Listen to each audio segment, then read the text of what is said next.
Next, I was at Cornell. I did a master's in For Cornell. those of you who don't know, Cornell is an Ivy League school, probably one of the lesser known ones, but doesn't mean that they're any less than the other ones. In Ithaca, New York, kind of in the boondocks of... In the boondocks, but it has a great campus. Yeah. Which has to be because you're miles away from civilization. This is really, if you've ever seen any of those dark and damp Edgar Allan Poe movies in the New England woods, that's kind of how the feeling is there. And it had when I was there, the highest rate of student suicides, because there have these high gorges there. They're beautiful, very picturesque. It's actually similar to West Point, I think, in the feeling from the environment. Although it's even, I think, more remote than West Point is. Okay. So what did you study there? Did you continue with engineering? Yes, I did. I did engineering, operations research. Okay. And then I did nothing for a while. Okay.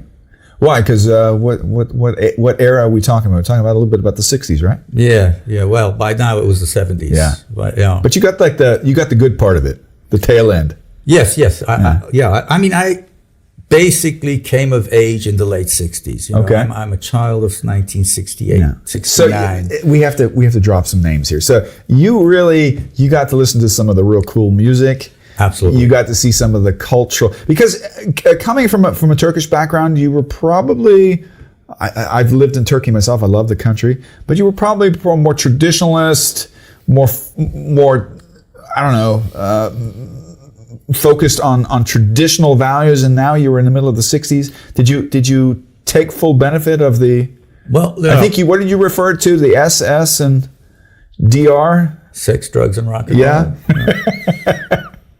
Was that part of your further education? It still is.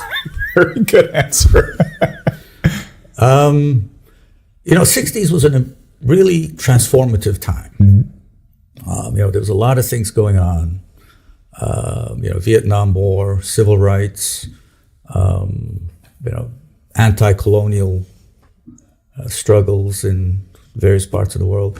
And I really got into that. Yeah. But that's where, like you say, stresses between me and my father started to appear, because, he was a conservative traditionalist, and I was a raving socialist. Ooh. I grew out of that too. For many, tell me if this is true. I once heard that in Turkey, what did you hear? Okay. You can tell. There was an era, like in the 70s and 80s, you could tell what your political affiliation was by the shape of your mustache. Is that true? Yes. Yeah. If it's upwards, you're a fascist. Yeah. If it's downwards, you're a socialist. Yeah. Okay. Did you have a mustache back then? Oh. So that's interesting. So